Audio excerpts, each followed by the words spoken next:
Hello, everyone. You're listening to the award-winning podcast To Hull and Back, sponsored by Old Zoological Bar in Hull. I'm your host, Nathaniel, and tonight I'm joined by Joe and Christian to discuss a fantastic away win on the Tuesday night in Wrexham and an awful away loss yesterday against West Bromwich Albion. So a bit of a mixed week. We were saying before the podcast started, maybe we could have done one after the Wrexham game because we were perhaps as positive as we've ever been about the performance and where we are in the league and all sorts of that sort of thing. And we were 9 points clear.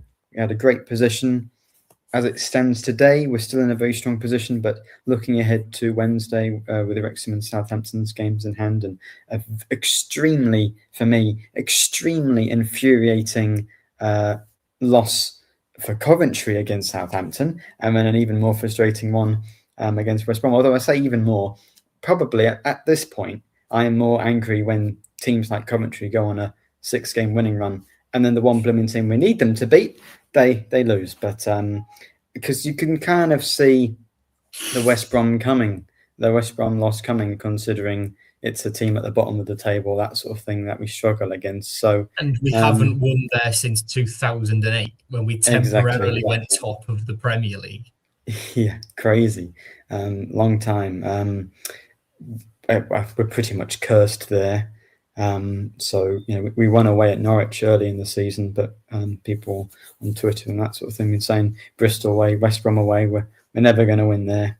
And just typical that they put in that sort of performance. Where do we want to start? Do we want to go, look at the positives and the negatives first?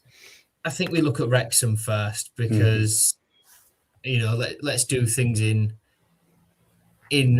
chronological order. So Wrexham, if we get in the playoffs and we end up playing Wrexham, I am very confident because we have played them 3 times this year and we have played them off the park every single time. I'm going to go out and say it quite early doors. They are shite.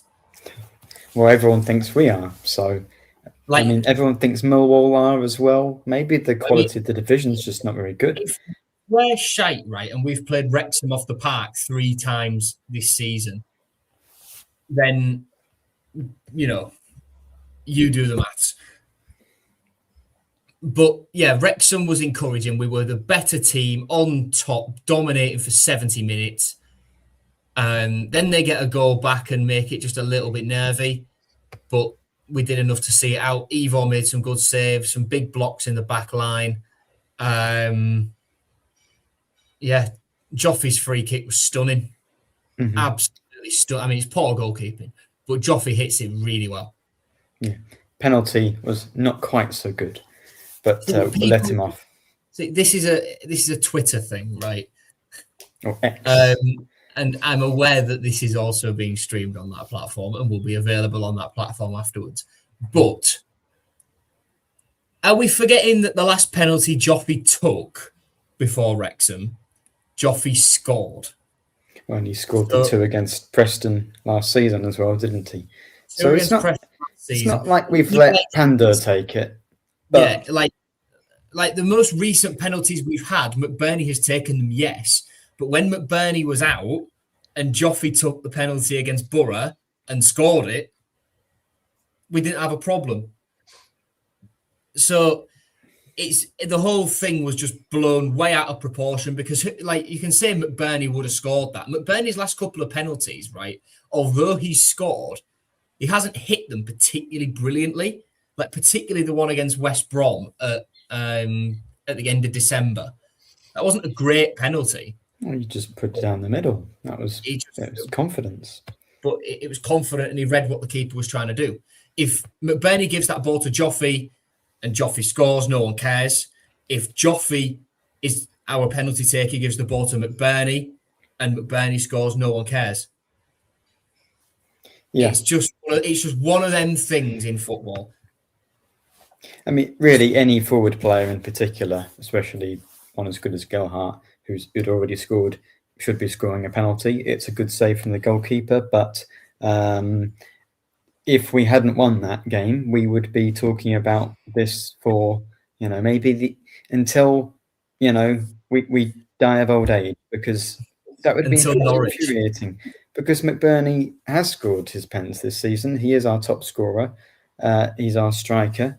I think Gelhardt did win it, but I think McBurney he clearly let Gelhardt take it. If McBurney wanted it, he would have had said it. on Twitter afterwards that they had an agreement between them that if Joffrey won a penalty, then Joffrey could take it if McBurney was on the pitch and would otherwise have been the penalty taker. Mm-hmm. So that's an agreement they've had all season. It's the first time that it's happened. Yeah. It wasn't as bad as remember Wimbledon in the League One season when Wilkes and McGuinness basically had a big fight about who was going to take it. I mean, that was at 2-0 up already, and Wilkes did score it, but it wasn't quite like that. Yeah, I mean, well, Joe, you're saying that we played Wrexham off the park. I think we did. Christian, yes, we struggled in the last few minutes, but how did you feel we performed in that one?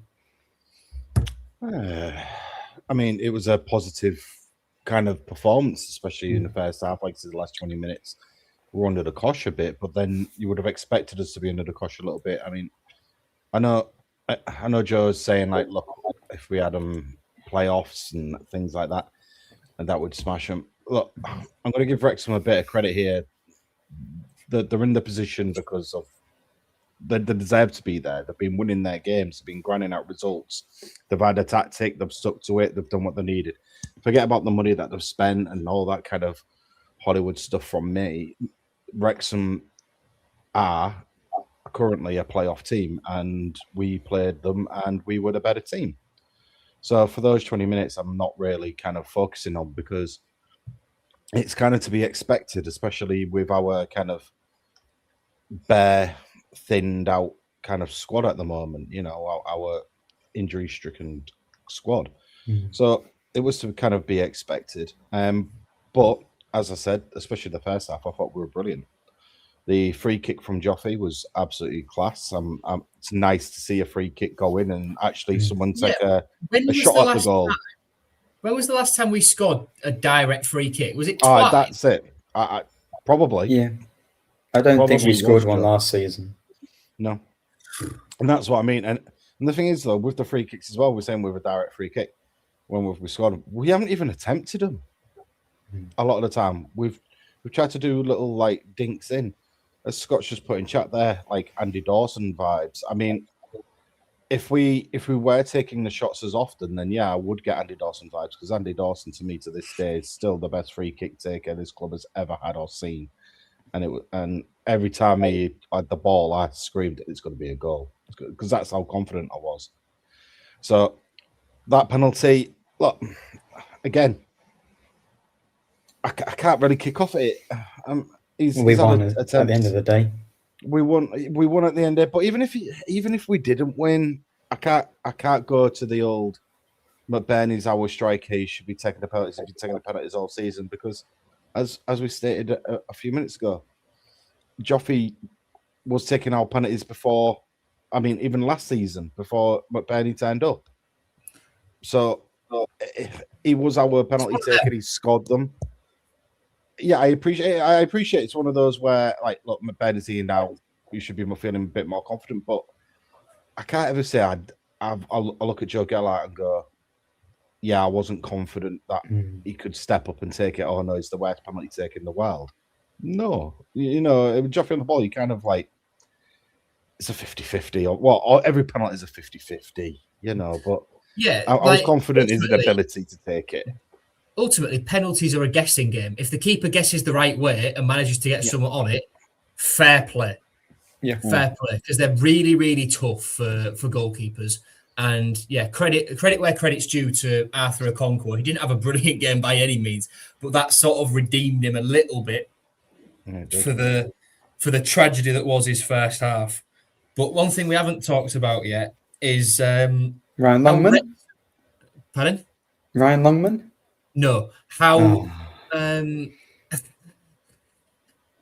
Wrexham just brought out a demon inside Liam Miller, and he was unreal down that left flank. That cross, Koumas's little flicked header to Well, that was the difference in the end. Didn't realise Kumas had a header in him, to be honest. Mhm. And yeah, Miller was superb in that game. A lot of players were. Mm. A lot of players were. I mean, it was nice to see Miller have a good game, and I don't mean that disrespectfully because we all know Miller's ability. It's just that he has been out of form ever since his injury. His touch has been, well, poor. Let's put it kindly. And his ability to kind of take on his man and get something across the ball has been a bit easy for the opposition. It was easy to know what Miller was doing, but against Wrexham, he just had this different type of aura about him when he was playing. He had a bit of it was a different type of confidence. But I don't just want to say it was Miller. I think everybody, especially in that first half, had something about them. I mean, let's not take anything away from like Cody as well. I mean, Cody had an outstanding game. Like it was the Cody drama of like what we saw of old, really. You know, the bits why he was at the club, the bits why we used to have our little debate saying, "Well, shouldn't Cody drama be starting over Louis Coyle?" What Cody was at Luton when they got promoted. Yeah. And these are the things like we keep seeing glimpses of like where they are, where they should be, but constantly, you know, unfortunately we're not seeing that this season. But again, I still can't argue we're still in a playoff spot. We're still fifth. I would say we're still scoring goals. I mean, obviously we were at Wrexham. I mean, guys, the people that are watching now, you're going to see a flip side of me when it comes to speaking about the game yesterday with some of these individuals. But take the positivity and take the compliments out of me right now because I will flip the script. And I do think that Sergei had it right as well on Tuesday. I think he went with that correct game plan. I think everybody was kind of on it, really. It was just nice to see. It was the word is on it. You know, they were linking up right, they were communicating right, they were moving right. We were great. So it was a really good game of football. Really enjoyable game of football. Mo got back on the pitch and got minutes. Collier got some minutes coming back from injury. It was great. I mean, we had the bad news on Tuesday about Elliot Matazo again, which likely means he's done for the season. And like, I was sat watching that 21s game and I saw that Elliot hadn't come out to start, and I just thought, oh my God, what has happened here? Like, could he have pulled out or something like that? But I saw him walking back to his car and he looked fine. It didn't look like he was limping at all. So it was just precautionary, and the club didn't want to take the risk. But yeah, it was always going to be tough for him to come in and not a hamstring though. Not a hamstring. True. Positives. Just a calf, yeah. I guess quad. Yes, quite right. We've got our first West Brom fan commenting in. Welcome. Mould by the Baggies. Yes, we were. We are going to get to that. I want when we switch over from the game we're going to enjoy talking about to the one we're not going to enjoy talking about. I'm going to go through all the comments because we've had a lot of comments about the West Brom game. We are going to get to those because there's a lot to discuss there. But normally when we do one of these episodes, I mean, like Millwall, I think there was more to talk about than the Ipswich game last week. Kind of skipped over Ipswich, but we actually beat Wrexham, so I do want to talk about that one. One thing, though, we were talking about who should be taking certain dead ball scenarios with the penalty. I do just want to bring this up from Scott here. Why is McNair taking corners? I mean, yes.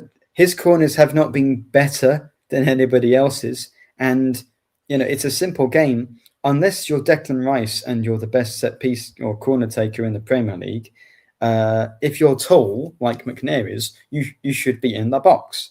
Can't Miller or Slater or Coyle or Drame or anyone take them? McBurney's not even our tallest player. I'd rather have, you know, maybe McBurney should be in the box, but like McBurney should be in the box. Like, come on. To win a header, McNair's a big lad. So yeah, I don't know. I think he does take penalties for Northern Ireland. I know that much. but those are penalties, not corners. I don't think he takes corners. And I've seen him score from corners for Middlesbrough when he's in the box.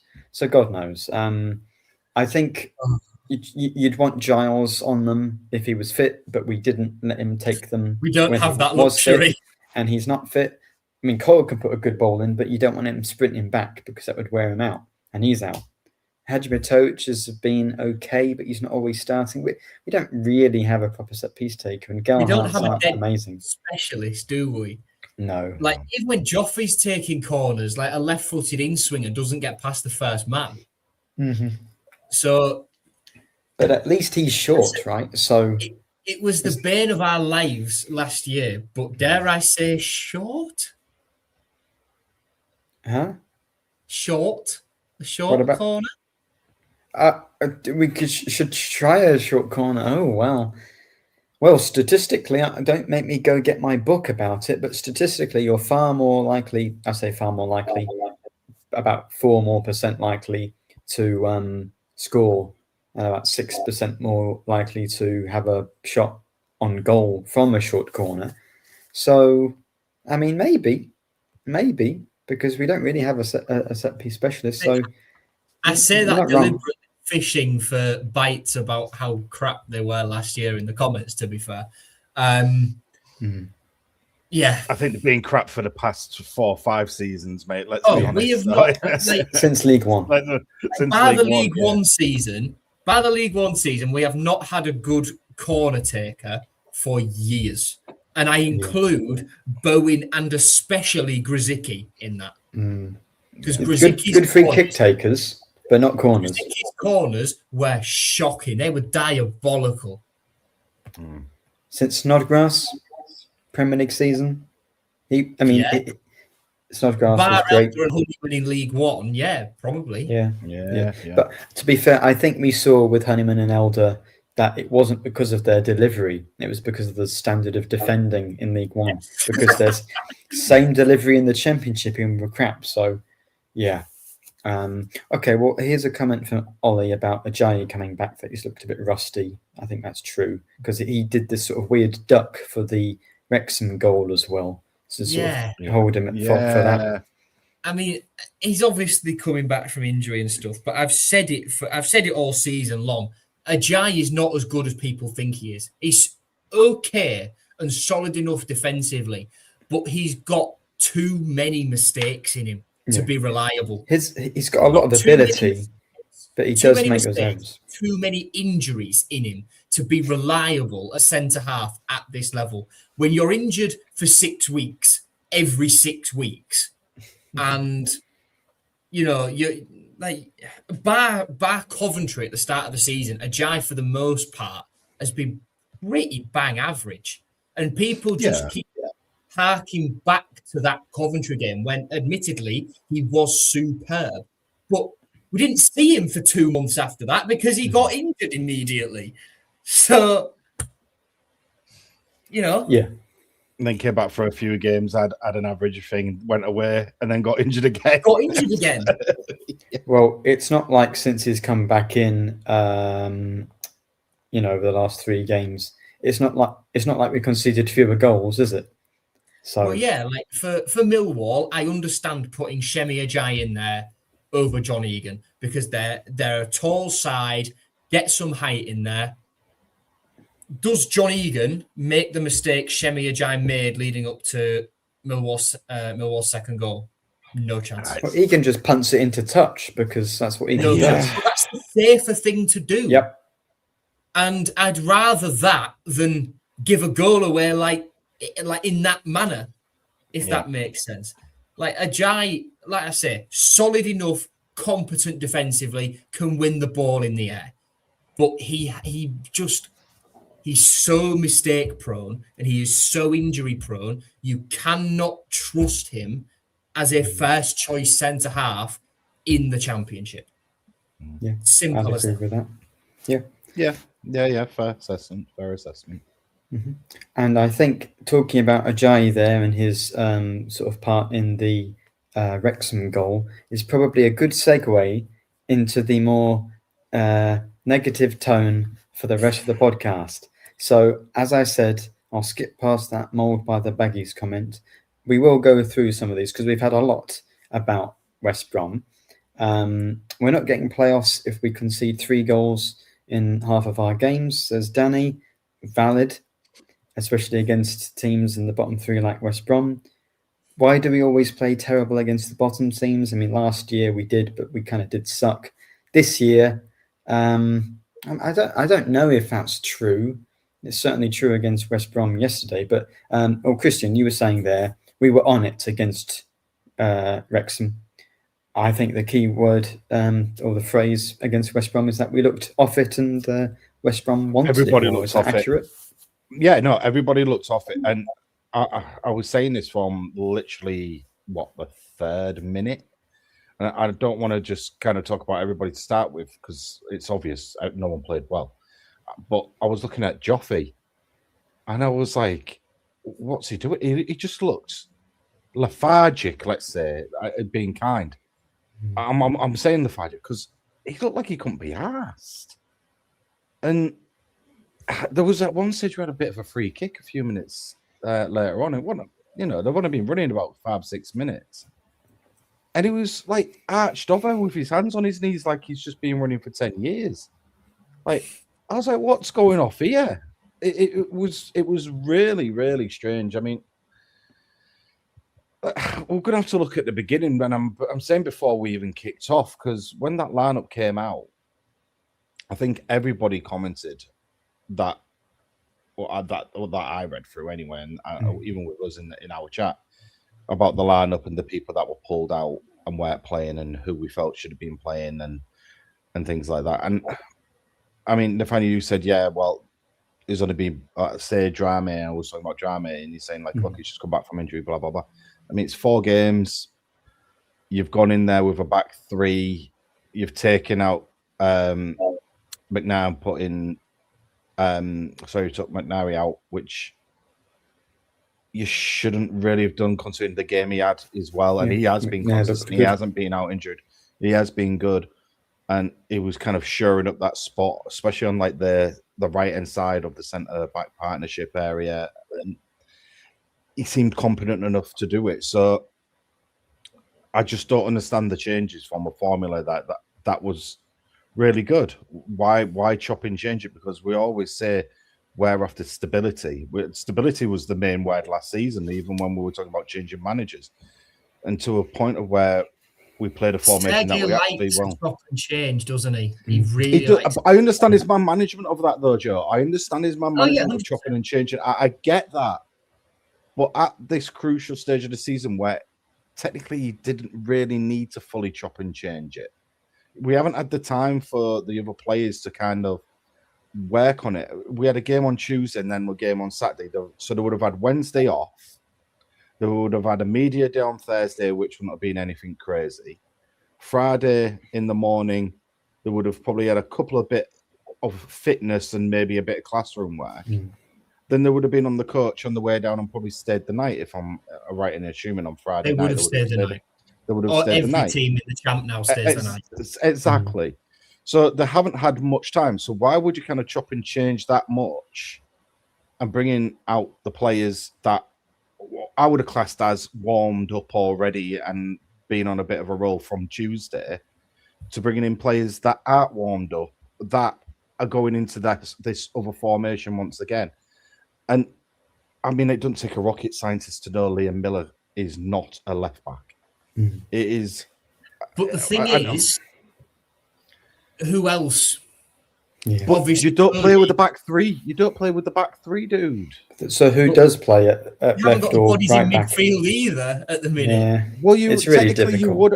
Technically, you would have. I mean, look, you got to think with the three that you could have fit into that central midfield.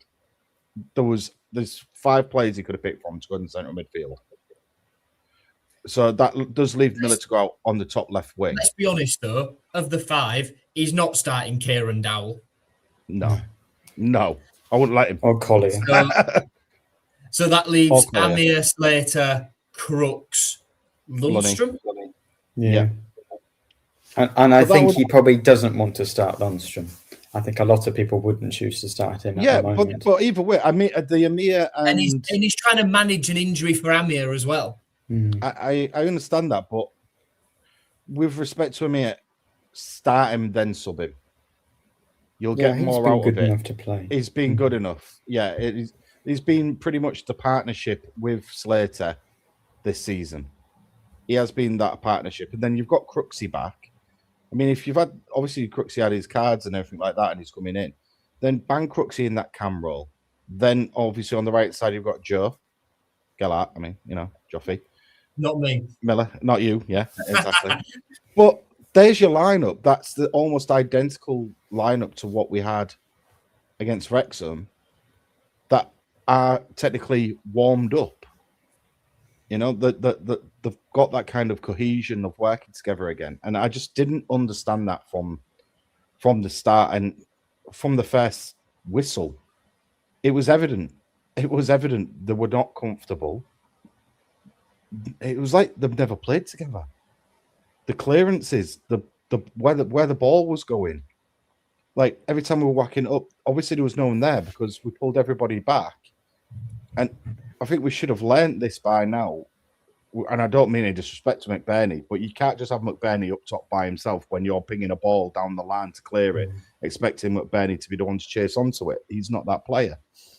So there's just too many little things with all these kind of subtle changes in these type of games. And I don't want to take any disrespect from West Brom, but no win in 2026.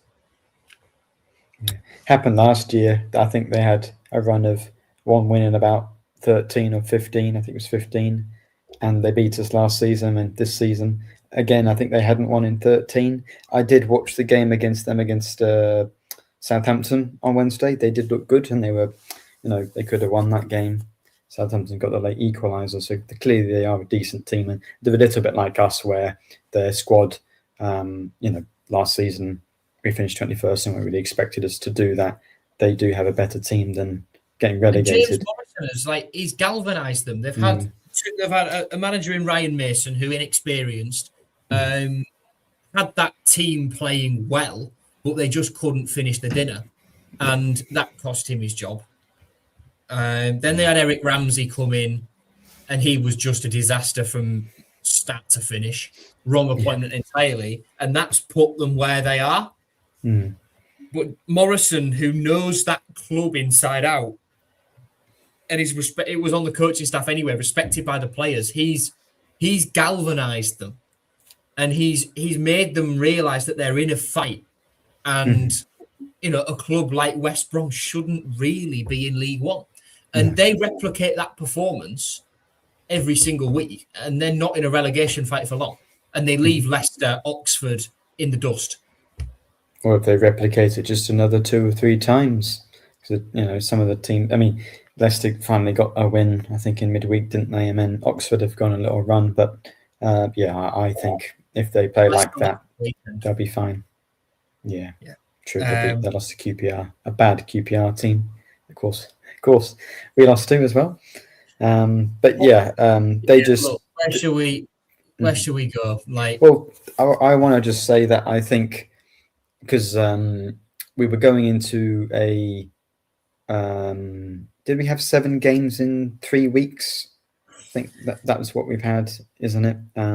Saturday, Tuesday. So we've had Saturday, Tuesday, Saturday, which is West Brom. Tuesday, Saturday. Oh, I don't know whether it's that many, or maybe it is. But it's QPR, Derby, Pompey, Ipswich, Millwall, Wrexham, West Brom. Oh, that is a lot. Wow. So I'm not surprised that they would be tired, especially with it being a thin squad. I think that's part of why Sergei's made so many changes, is because I think you can tell that the injuries mentally are getting to him. That's all the press conferences are, and there's been 2 a week for the last 3 weeks now, because it's say, how many injuries, and we've lost Coyle's in a protective boot. We won't talk too much about where he was spotted with his protected boot after the match. I don't think that's relevant to the result. It's a non-story. Yeah, but I think it is getting to them. So I think he's been burned too many times by playing some players too quickly. So just glad right. Balumi came through the game unscathed. True. Injuries wise, then that's Coyle, Giles. Ami is kind of in and out. The squad list in front of me. So Coyle, Giles, Matazo, Akitola unregistered, Hirakawa, Jacob, Ami and Famewo, JB. Destan technically is still injured for Westeros. So he counts. So, that's 9 plus. That's 9 players injured plus Hughes suspended is 10. Balumi and Colley are still coming back are 11 and 12. You wouldn't start them, yeah. So we've got, depending on how Amir gets through the game and how he comes through the next week, that could be 12 players. That's 12 players that definitely can't start. That's 10 who might not be involved altogether, if not 9. Well, I think you count Dowell as someone who can't start because, dear God. But it is very tough. As we've said for about the last 3 years, given the injury crises we've had, a full week's training, especially after the period we've come through, will be so very, very crucial. And then after that, 2 weeks off for most of these. But a week training is also so very, very dangerous because that's how we lost Jacob, Destan, Famewo. Famewo every time. Like the 5 injuries. Every time his injuries have been training, haven't they?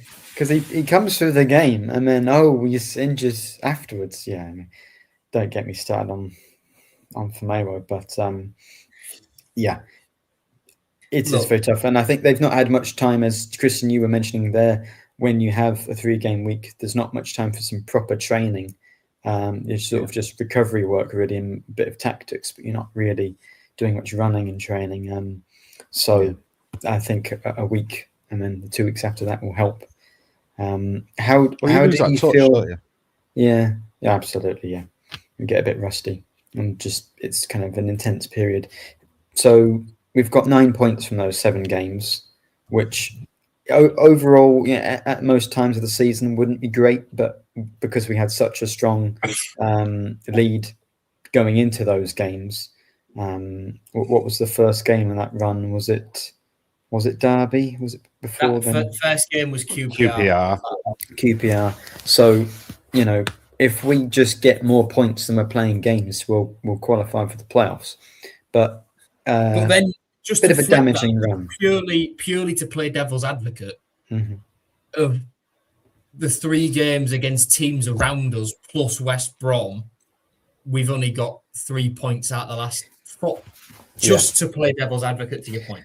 Oh, absolutely. I mean, I think if we, beating Derby and beating Wrexham, the teams below us, I'm so glad we did get the wins in those games, because if we hadn't, if we'd lost to Wrexham and beaten West Brom, Wrexham would be joint points with us and they'd have a chance to go past us on Wednesday. So it's a good thing we did beat those teams. And I think at the moment, I think Millwall and Ipswich are looking to try and go up top 2 with Middlesbrough and Coventry.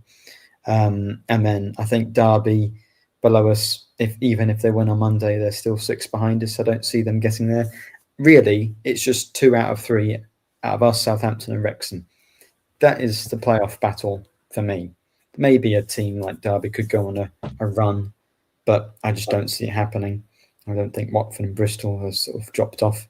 So that's what you're looking at. But I guess points-wise, we've done not as well as we would like to, but we've got through that period. It could have been a lot worse. So how are we feeling? Because we were, as we were saying, 9 points clear after Tuesday, and then now it's looking very different. Well, form-wise, out of the 7, we're the worst. Yeah, streaky, isn't it? It's streaky form. Yeah, but how can I put it? we are still in an incredible position for this season. Mm-hmm. Absolutely incredible position. No one can be overly upset, even if we do drop out. Don't get me wrong, we're in there for credit where we should be right now. We've played really well throughout the season. We've had some up games, some down games. You know, we've been a typical Hull City with a bit of flair this season and a bit more organisation. It's been a great season. I've enjoyed going to the games. You know, being buzzing about results. Being nice to see players going on the woodworks like Giles, for instance. We can't forget these type of things that we're seeing at the moment. You know, individual players that have all of a sudden come to their own, and it is actually still quite exciting to think what's next season going to hold. As we are at the very, very back end, you know, middle of March now. Last game's 2nd of May. Other than, you know, the playoff games and things like that. So form-wise, it does state we're not in a good position. Games-wise, it's a bit all over the place, really. Even though we shouldn't really be going there at the bottom of the league. We should be getting 3 points. Nathaniel, you stated, you know, playing against Sheffield Wednesday that we should. We will beat them. We will beat them. We said this. It'll be tough. We said this at like Christmas time. What was it? New Year, and it was a New draw. Year's Day. And New Year's Day, and we made it really hard work for ourselves, which is the position we're in now. We're making things hard, and we do have a depleted team as well. Let's get this right. We are a depleted, injury-stricken team, and Sergei still does manage to get a tune out of it, which is just ridiculous. And in some stages, you know, yeah, we are conceding too many goals. I can't remember who stated that at the beginning, but like, what was it? 3 goals. I think it was like Dan. I think Mr. Danny. Every other game. Yeah. Every other game, and that is way too many goals. It is. The issue we're at now with who we have available and how we're playing is it damage control? You know, do we lock up? Do we shore up? Do we try and stop these conceding? Or do we try and go all out? So I don't think Sergei knows how either. Yeah. I think I think we do know how, because we've done it. We've done it for a period of the season. Yeah. But I think the approach depends on, I think, well, not necessarily hinges on, but a big factor in it is what happens with Charlie Hughes now. Because that's got to be overturned for me, but I know it won't. I don't see it being overturned because they like to defend the referees, but that is never, ever, ever a red card. So why not then? Because it's not a clear goal-scoring opportunity that he's denied. Wallace goes down very easily. Is it a foul? Yes. Is it a yellow? Yes. But Mike Dean said on Soccer Saturday, nah, never a red. No, I don't know anyone that said it was a positive red. Maybe other than yourself. Me? Yeah. Yeah, I was going to say other than yourself, but the law literally states denying a goal scoring opportunity. A clear goal scoring opportunity. A clear goal, yeah. Which he didn't have the ball. He didn't have the ball at his feet. The ball was actually a good, 6-7 yards in front of him. If anything, if Ivor took one more step forward, I think he would have just scooped it up in his hands. Yeah. Yes, Scott. Rumor has it we are appealing it. We are appealing it. We are. And I wouldn't think that it. Yeah. If the appeal is unsuccessful, then Hughes has another game. So if we don't get it overturned for Sheffield Wednesday, he is also missing Oxford as well. Is that the rule then, that it's either overturned or it's an extra game, or do they sometimes just reject them? Because I think sometimes they just reject them, don't they? They can just sometimes reject them, but it's not sure what happened with Zhao last year. Did he get extra? No, he didn't get extra. No, Zhao did not get extra because his was. His was been 3 games. His was a 3-game incident. It wasn't. So he didn't miss 4, did he? I don't think. No. Yeah, it was 3 games, and his was 3 games anyway because of what it was. And to be fair, that one where he's jumped down the back of someone's ankle with his 2 feet, that is a frivolous appeal if we did appeal that. And so that for them to not add one, this one, where it's more subjective in that, oh, is he going to get to the ball? I don't think that would be a frivolous appeal, but it's also why it won't get overturned, because the only thing I'll say about it is that you see it in the Premier League a lot. I know it's a different division, but the winger will kick the ball past the defender and get tackled in the box. The ball's very obviously rolling off the pitch and they're not going to get to it, but because it's a foul, they give the penalty. So I think the same reason.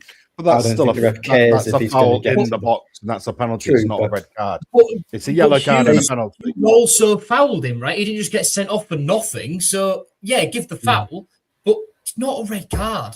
It's not. Yeah, It's not. It's not red. You stop him having the opportunity to try and go get the ball when it's running into the box. So But I'm not happy about it, but it's a red. It's a foul. No, it's not a red. It's a foul. But that's my view. But it's a bad view, Nathaniel. No, but I go on Twitter. That's fine. Yeah, that's fine. But I go on Twitter and I see everyone, complaining about the referees and making wrong decisions. To get one that I think you can justify that, and it's up to the referee. They know the rules. I couldn't justify that. Nah, but you can justify it. You don't have to agree with it, but there are reasons. It's not like he's not fouled him and he's given a red. Just what I heard. I was listening on the radio and I said, "Oh, okay, well they're complaining about this one. Let's see." But at the end of the day, we deserve to lose the game. We'll misuse for Sheffield Wednesday. Do you need Charlie Hughes to beat Sheffield Wednesday? Hopefully not. Of course, he's one of our top players, but you hope we've got enough anyway. So I don't see that one getting an extra yellow red, but they would be wrong to appeal if then it did, mean he misses a more important game, a tougher game against Oxford. So we'll see. But not certainly not the worst refereeing decision we've seen this season, but we've had a lot. So it was bad. You get them every week, don't you? You get crap refereeing decisions every week. And but it wasn't just us who had, dodgy sending offs. In the champ this weekend, Sheffield had one, Millwall had one. So refs will be refs. There must be low on the quarter.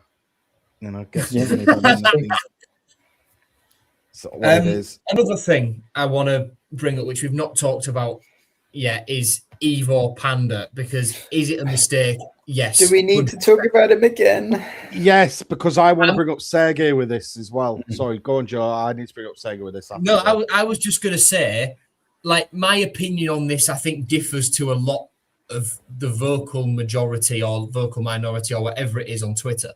Because has Ivor made mistakes? Yes. But saves against Wrexham, that no one happens to mention whenever it comes down to a debate about Ivor Panda, the saves he makes. They just say, oh, yeah, he might keep us in games, but he costs us whatever. And look, we know that Ivor Panda's kicking is suboptimal, let's just say, to be polite. But the thing is, who do you drop him for? Dylan Phillips, right? He is 30 years old. He turns 31 in June. As a number one in the championship, he has only played a full season once in his career. And that was when Charlton went down. He played all 46 games for Charlton in 2019-20, and they got relegated with us. He moved to Cardiff, had 16 games one season, 17 games the next, none the season after that. Then he went to Rotherham, played 2 championship games. They got relegated, and he went down to League One as their number one. So he's played one full season as a championship number one in his career, and it was in a side that got relegated. You are not, in your right mind, anybody picking that and that record. Although Phillips had a good game against Blackburn in the Cup, yes, You're not picking his record over Ivo Panda's. Ivo Panda, who called up for Croatia, will go to the World Cup this summer. Player of the season last year, kept us in the division last year, has 10 clean sheets this season. If anybody out there says I am picking Dylan Phillips over Ivo Panda and uses current form or whatever it might be as a defence, you are lying to yourself. It's as simple as that. And would they have liked to have got Seny Dieng over the line in January? Yes, because it's competition. But look where we are. We had to wait to see if we could get Balumi and Matazo back fit for the end of the season. Balumi, we have managed to. Matazo, we will not. Because we signed other players in outfield positions where we had injuries, we cannot register David Akintola. David Akintola spent his Saturday training with the under-21s at Bishop Burton. Mm-hmm.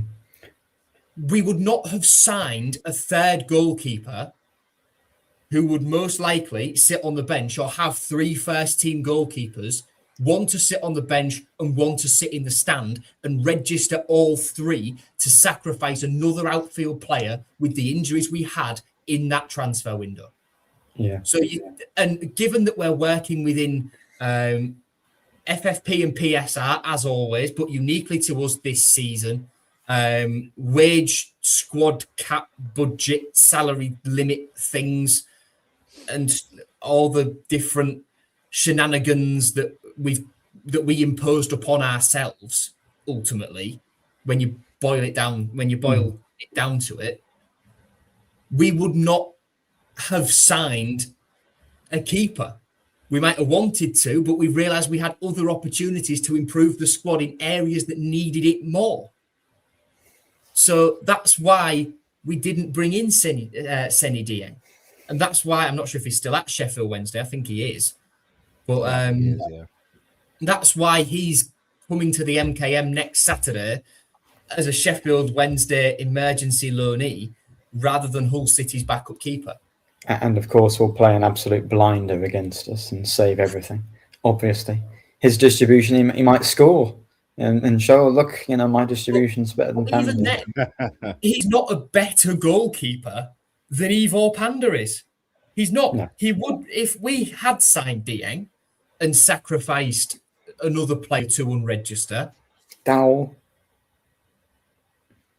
I'm leaving that comment. Please, he will come good. Dowell will come good. I'll say that. He wouldn't be. Dieng would be up there for the best backup goalkeeper in the Championship.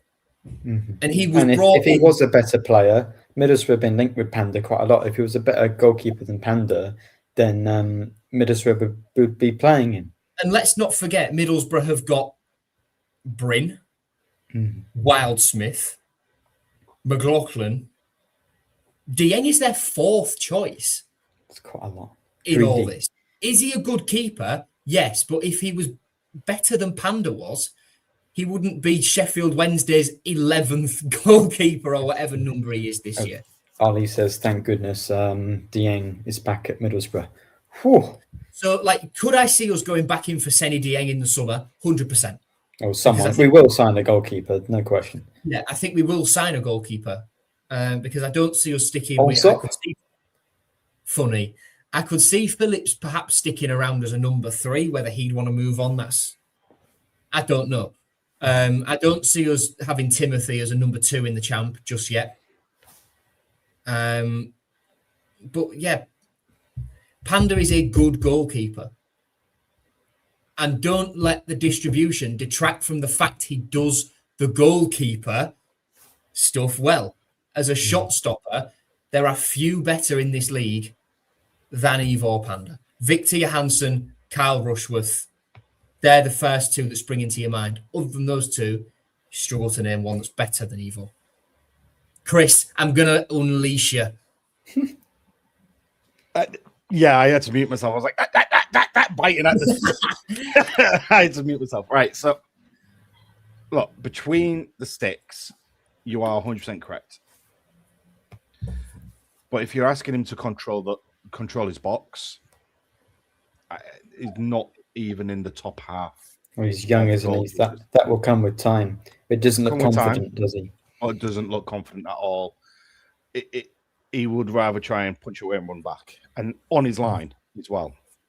He has zero box presence. Zero. I can't say he's got strength.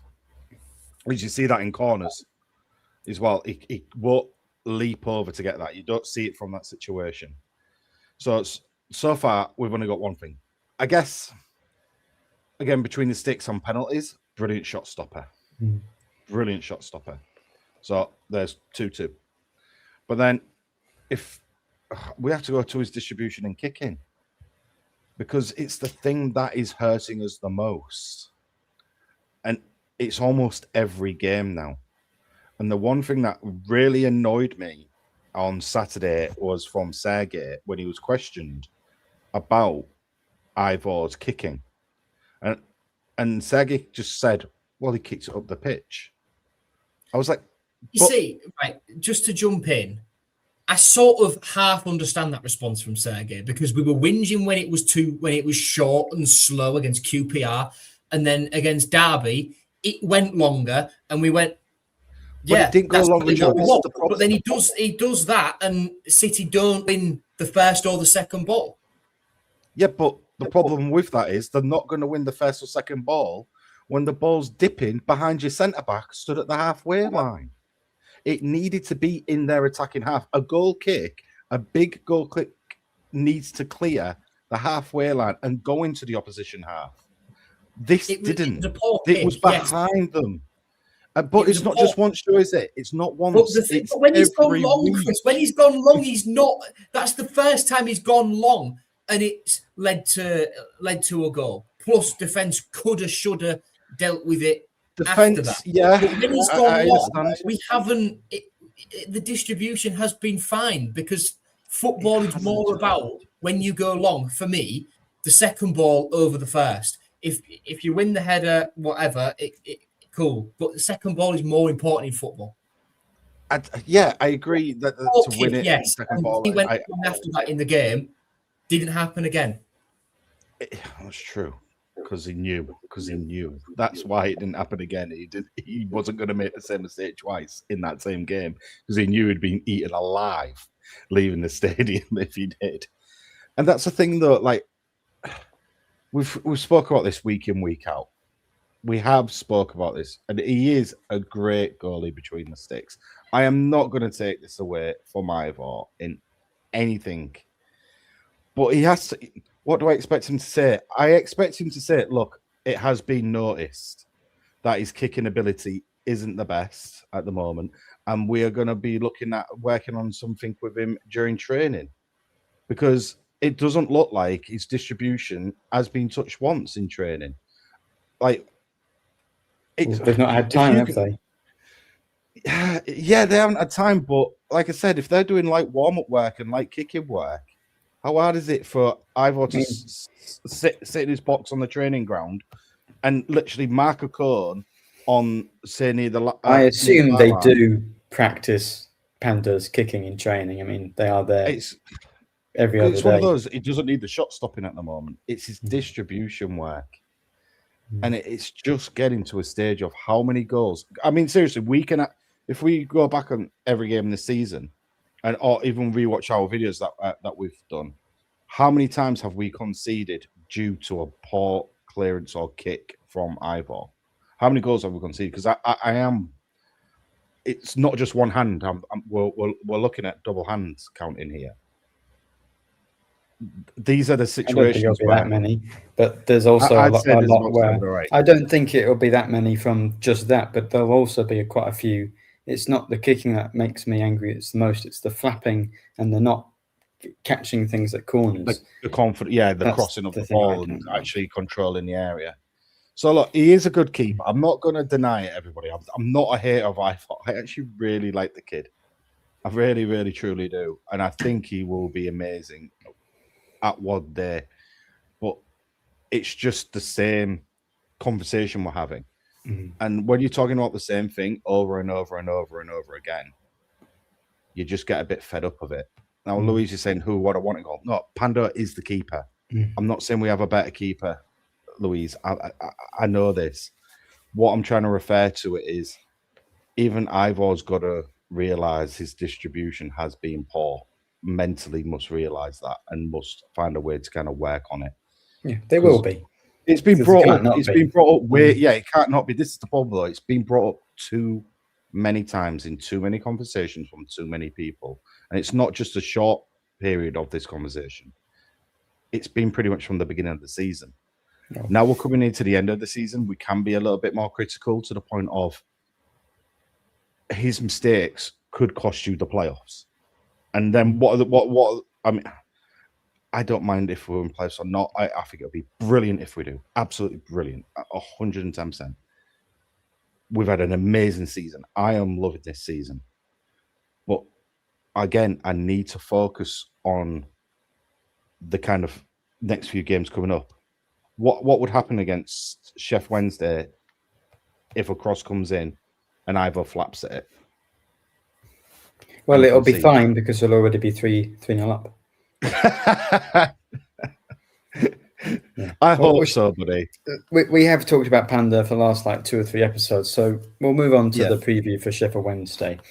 No, right. There's a final thing I want to. There's a final thing I want to say on this because Joe Blogs 396 puts in the YouTube chat. Is Panda near the top of the goalkeeper stats for the division, even last season? This season, of all of the goalkeepers who have played minutes in the Championship, he has made the most saves. 123. Next highest is Lawrence Vigouroux at Swansea with 116. Save percentage has him at 68.9%. Clean sheet percentage, he is 12th, 26%. You know, a quarter of the games we've played, Ivor has kept a clean sheet. And last season, bear in mind, in a team that stayed up on goal difference, Ivor made the 4th most saves in the division. Yeah. A saves percentage had him 9th in the whole Championship. He made 120 saves last season. And, you know, it's impossible to say, because to me, that question that's the way it reads anyway, is trying to trivialize how well he did last season by has he had lots of shots to save? But of course he has. Yeah, exactly. To make 120 saves over the course of a season last year, of course he's had lots of shots to face. It's more of a comment on how bad our defense is, to be honest. Yeah, we forget we finished 21st last year and stayed up on goal difference. Of course, he had a lot of shots to save. What was his biggest stat last season? Something like the most touches, the most passes, or something for anybody in the league at one stage. He had more touches than passing. Yeah, that was prime Valter ball, wasn't it? That was Valter ball. Yeah. We had the 8th best defense in the season in the league last year, and this year it's like the 4th or 5th.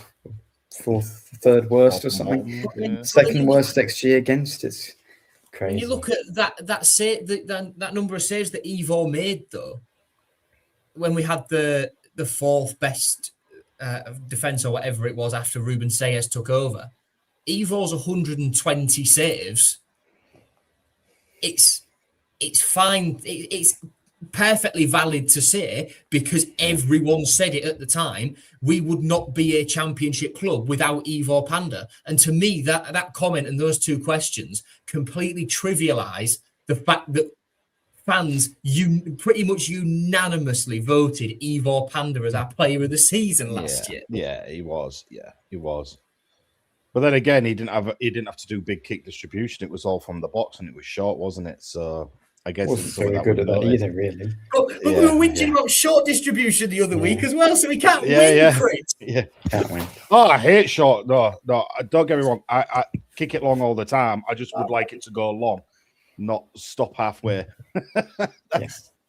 I hate the mid, right. I hate short from the back. Okay. Anyway, yes. Wednesday.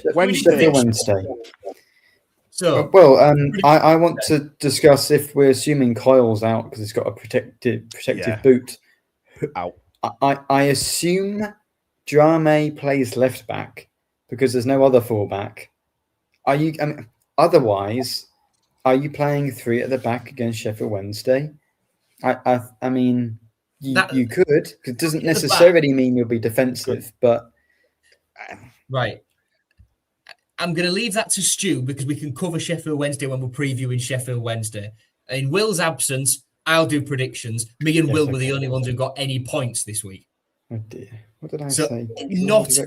So all of us predicted we would beat West Brom, and we lost. Against Wrexham, Will predicted a 2-0 win. I predicted a 2-1 win, my second perfect prediction of the season. First since Swansea in January, meaning I am now tied for 4th with Ant. I've cut the gap on Nathaniel to a point. Chris has lost more ground to Will at the top. And the no man's land that Ant was in is now occupied by Chris. I'm still quite happy with that. I'm not. Only 8 more games now, so running out of chance to, pretty soon it's going to be impossible for me to win, even with the perfect predictions, especially as I don't try to do them. I'm still quite happy with that. I think this Sheffield Wednesday one. Your point about Sheffield Wednesday, Nathaniel, I'm just going to say, yes, 5 at the back at home to already relegated and in administration Sheffield Wednesday is awfully negative. But the thing is, we might have to. Do you go McNair right back? And just hope. Egan, that Ajayi and Drama? Do you go Slater at right back? A combination of either McNair or Ajayi, Egan, Drama at left back, but then you're taking your best midfielder out of midfield and you're probably going for Lundstrom, Amir, and Crooks in there. And I think we established earlier in the season that Amir and Lundstrom can't play together. If you're going for a 3 or a 5, you've obviously got McNair, Egan, and Ajayi. But then you've still got the same fullback question, because do you put Miller there, which we didn't touch on against West Brom, absolutely stunk it. Needed help as well as he did against Wrexham, he stunk up the place against West Brom. So, we've got one fit fullback at the club, imagining that Louis Coyle can't play. So, yeah, what do you do? To be fair, I do think it's Slater. I do think it's going to have to be Slater. But I wouldn't play 3 at the back. I wouldn't play 3 at the back. I would actually contemplate putting McNair in the kind of the holding CDM. Interesting. I would. I mean, it'll shore it up. He plays there. He can play there. He's done it elsewhere. Played there in the Premier League. Exactly, and that's the thing. Like, I guess you're giving yourself a bit more height and strength. Someone sitting deep just to help cover as well. Shore up the back if it needs to be there, but he has that presence of being able to kind of go up, and if something does happen, he's up there. Ban Crooksy in that kind of cam role as well. You've got kind of a big. But won't that be Gelhardt in the 10? Nah, it could be. Another question. If you're pulling Slater out of midfield and putting him at right back, do you try and go as like for like as possible in there and throw Toby Collier in? It's not a bad shout, but again, it's a risk given his injury. When he first played for us, in what game was it?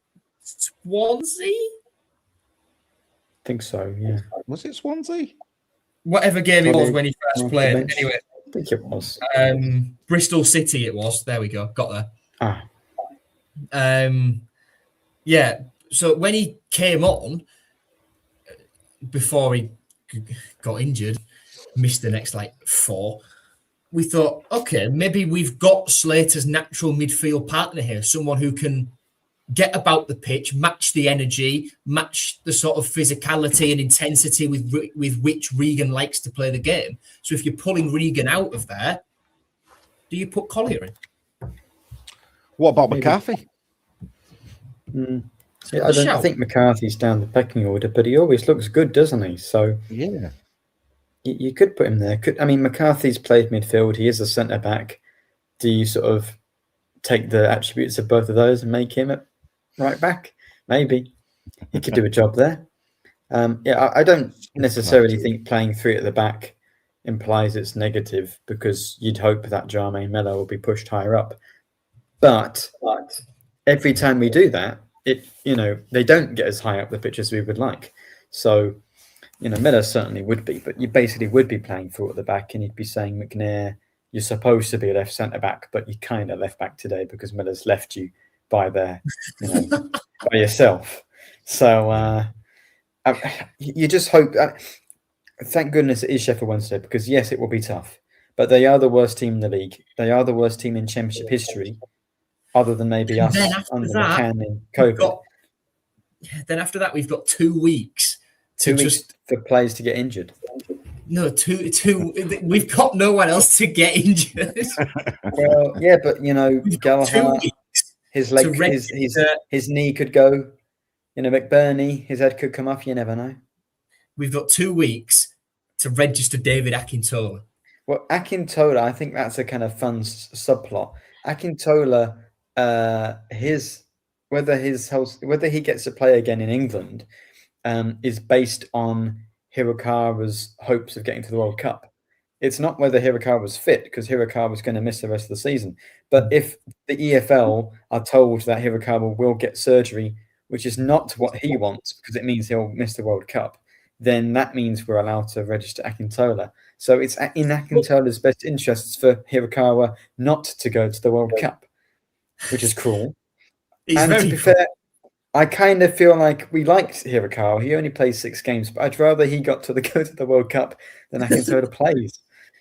See, now Matazo's not going to play again this season. I'm not sure on the terms of the deal we struck with the EFL to leave the 2 spots free and then fill them with Balumi and Matazo.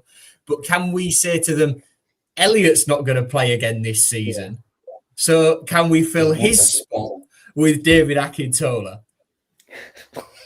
Like you said, Nathaniel. How long is Matazo out for? How long is Matazo out for? It's a 4-week setback, but you're remembering he has only played 30 minutes of football. So he's not back anyway. 4-week setback takes you to the middle of April. Then he's got to get fit. So you're literally talking a sub appearance in May. You're talking an appearance off the bench against Norwich if we've got Nount to play for. Yeah. So do we say, look, it's going to take him X amount of 21s games to get back fit, and they've got so few games left that there's no conceivable way Elliot Matazo will be match fit. So can we deregister him and register Akintola instead?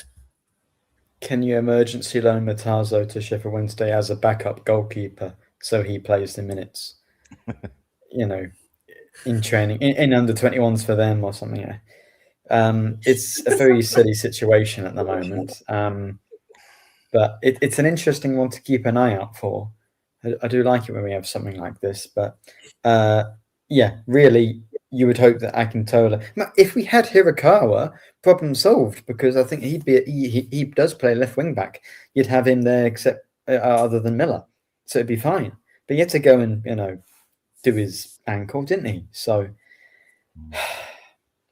injury crisis is just womp. It's just beyond terrible. And for the first time, it's not the wingers, because it's always the blooming wingers. Now, no. Fullbacks. They're all. Yeah, Jame's probably going to get injured. He'll get injured. What? Genuinely? What do you do? Say things like that. But you say things like that, and people talk about injury crisis, but you can usually work around it. If Jame gets injured, genuinely, what do you do? Because there's Slater's there, Miller, but you can't do that, because then that means Ajayi, Egan, McNair against Sheffield Wednesday, for example. They have to play. All of them over 30, bad injury records. One of them's going to get injured. So you're playing four at the back with Miller and Slater at fullback in a back four. Welcome back from loan from Hartlepool, Calvin Akika.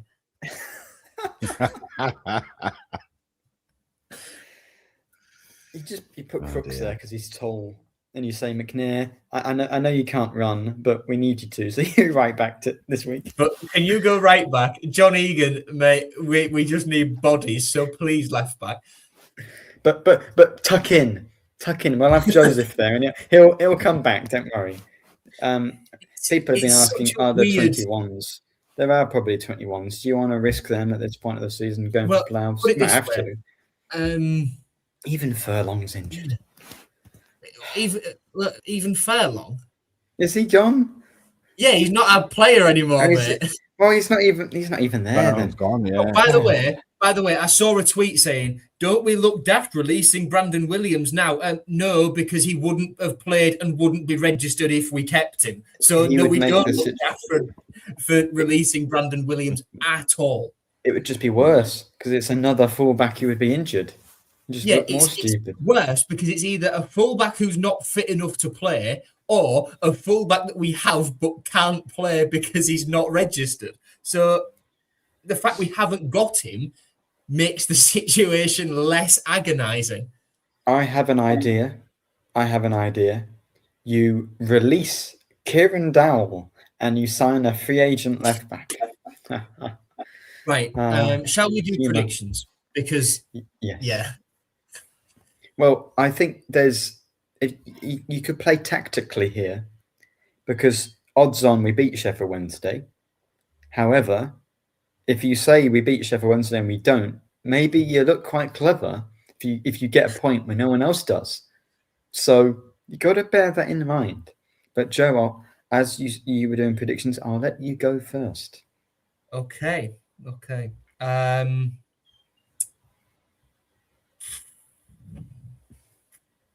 I was just looking to see what players Sheffield Wednesday have got fit, to be honest with you. Liam Cooper is a doubt. Deshaun Bernard, who knows? Weaver is done for the season. Max Lowe is out a little bit longer. They ain't got a lot of... Yeah, it'll be quicker to name the players that are fit. They ain't got a lot of defenders. Bit like us. You combine our squads, we can maybe put a back five together. Right. Well, we don't want dead air time. 3-1 City. 3. Okay. All right. Bold there, Christian. You know what, right? I can see us going 1-0 down early and thinking this is typical City. Pulling ourselves, But then we somehow find a way back into it. And I think we'll know now, having played Sheffield Wednesday on Boxing Day and scraped a point, I think we will approach the game in a different way. You have to. Because that was Boxing Day, wasn't it? So they weren't mentally, they'll have to be fully on it, 3-1 City. Up fucking time. Yeah, I mean, I would love to say they're not going to get one past us, but they will. Yates' header. He loves a header. He scored 3 headers in 14. From a corner. I just see something like that's going to happen. So I do feel like they're going to get one against us. But then at the same time, I don't want to be missing negativity. But I don't see us getting the 2 at the moment. I'm going to go 2-1. But I'm struggling to see it at the moment. I am. But no, we'll beat Sheffield Wednesday. We've got enough. We're just charity AFC at the moment. True. We are charity AFC. Well, I think we will beat Sheffield Wednesday, but I'm playing the game. So I'm going to put in a 1-1. I'm playing the game. and it'll be typical for that to be my only bang on prediction for the season. Yeah, you know what? I was almost there with you. To be I fair, mean, mind you, Sheffield Wednesday, I could do something fun like a 5-0, but that's getting a bit boring at this stage of the season. So we'll go a 1-1. And if it's a 1-1, I don't think I could show my face on the podcast ever again. I mean, for me, the definition of a must-win is a game where either you actually mathematically have to win to achieve what you want, or you desperately can't let the other team get the points because they're right behind you or in front of you. So technically not a must-win, because then if we go and win we could lose the next 4 and win the last 4 in a row, which is easily possible because it's what we do, and then we're going to qualify for the playoffs. So I'm not really saying anything's a must win because it just depends on what the teams below you do. That being said, Sheffield Wednesday at home is a must win. It's got to be 3 points. All of that waffle and all of that spiel just to say Sheffield Wednesday at home. We ought to beat. Win. Let's put it this way: the worst. I'm not even sure whether they're the worst team in Championship history. They might be the worst team in English Football League history. Obviously, there's a reason, but they've won 1 game. So, we will beat them. I will beat them, but I'm predicting 1-1. I'm playing the game. Notice as well how you're not risking yourself at getting clipped up by Sheffield Wednesday again. Ooh, I did enjoy that though. Maybe I should say 5-0. No, we're not going to do that. Not Boxing Day, New Year's Day 2024. In the run-up to that, in the dying days of 2023, you reckoned we would absolutely tonk Sheffield Wednesday, and it got clipped when we lost 3-1. Well, I wasn't fun. But I will. I've got over it. And it builds up your character. It makes you a stronger person for it. Yeah.